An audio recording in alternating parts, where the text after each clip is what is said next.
যেটা দিনের বেলায় ভাঙাচোরা লাগে আর রাত্রের বেলায় আবার ভালো হয়ে ওঠে।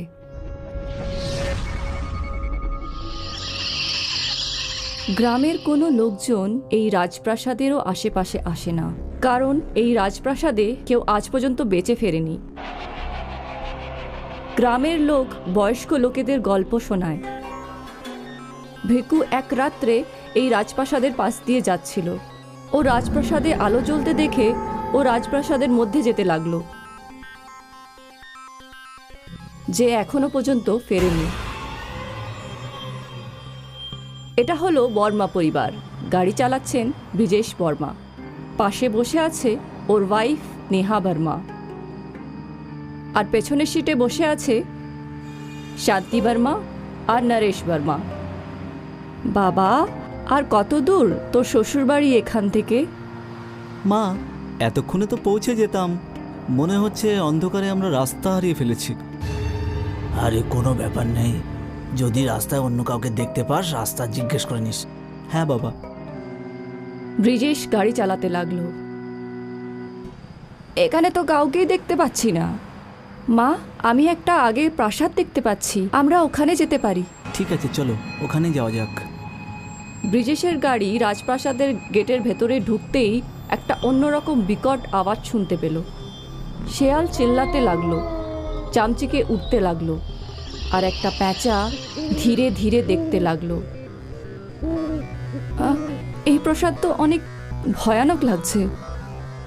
এই প্রাসাদ তো জঙ্গলের মাঝখানে একেবারে। জন্তু জানোয়ার তো কিছু থাকবেই, তাই না? বাবা, তুই রাস্তা জিজ্ঞেস করে আয়। ঠিক আছে মা। ব্রিজেশ যেইমাত্র দরজাকে ধাক্কা দিতে লাগলো, দরজা অমনি খুলে গেল, আর ভেতর থেকে একটা মধ্যবয়স্ক মানুষ বেরিয়ে এলো। আমরা জঙ্গলে রাস্তা হারিয়ে ফেলেছি। আপনি কি আমাদের বলতে পারবেন মনোগ্রাম কিভাবে পৌঁছাবো? তুমি অনেক দূরে এসে পড়েছো, তোমাকে 30 কিলোমিটার পেছনে যেতে হবে। কিন্তু এত রাত্রে যাওয়াটা ঠিক হবে না, রাস্তার অবস্থাও খুব খারাপ, আর আজকাল এই রাস্তায় খুব দুর্ঘটনাও ঘটছে। তুমি চাইলে রাত্রে এখানেই থাকতে পারো, কাল সকালে না হয় চলে যেও। হ্যাঁ ঠিক আছে বাবা। লোকটা বলছিল আমরা অনেক দূর আগে এগিয়ে এসছি, আর এই অন্ধকারে রাস্তায় চলা ঠিক হবে না, কারণ রাস্তা খুব খারাপ। আর কি করা যাবে? উনি বললেন আমরা যদি চাই তাহলে প্রাসাদে সকাল পর্যন্ত থাকতে পারি। আর অন্য কোনো রাস্তাও নেই আমাদের হাতে। কিন্তু প্রাসাদ দেখে আমার একটু গোলমাল লাগছে। হ্যাঁ, ভয় পেও না, এই বাড়িটা খুবই পুরনো, তাই জন্যে তোমার এরকম মনে হচ্ছে। যখন ওরা রাজপ্রাসাদের মধ্যে ঢুকছিল তখন একটা ভয়ঙ্কর আওয়াজ শুনতে পেল। আমাদের এবার ফিরে যাওয়া উচিত গাড়িতে। তুমি খুব ভয় পাও। আপনারা এখানে হলে বিশ্রাম নিন, খাবার লাগিয়ে দিয়েছি, আর যদি কোনো জিনিসের প্রয়োজন হয় আমাকে ডেকে নেবেন। ব্রিজেশ অবাক হলো, কিভাবে এত তাড়াতাড়ি এত সুস্বাদু খাবার তৈরি হয়ে গেল। এত সব খাবার জিনিস! আরে এটা কোনো সাধারণ মানুষের বাড়ি নাকি? এটা রাজপ্রাসাদ, বুঝলে? আমার তো খুব খিদে পেয়েছে। গোটা পরিবার খেতে শুরু করে দিল, কিন্তু নেহা যেদিকেই তাকাচ্ছিল ও এক ভয়ঙ্কর ছায়া দেখতে পাচ্ছিল। এই বাড়ির লোকজন কত ভালো হবে, তাই না? এখানে আসা অতিথিদের ঠাকুরের মতন সেবা করছে।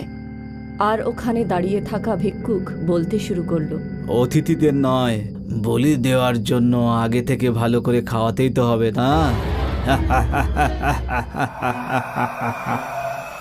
সবাই খাওয়া দাওয়া শেষ করার পর সবাই আলাদা আলাদা সোফার ওপরে ঘুমিয়ে পড়ল। যেইমাত্র ওরা ঘুমিয়ে পড়ল, সেই সব ভয়ঙ্কর ছায়াগুলো ওদের আশেপাশে ঘুরতে শুরু করল। প্রথম শিকার নেহা। নেহা তার চোখ খুলল, দেখলো একটা কালো ছায়া ওর দিকে এগিয়ে আসছে, কিন্তু ও চিৎকার করতেই ছায়াটি ওর ভেতরে ঢুকে পড়ল। তারপর নেহা ওখান থেকে উঠে সিঁড়ির দিকে যেতে লাগলো। ও একটা অন্য ঘরের দিকে গেল আর ওখানে বসে দোলনায় ঝুলতে লাগলো।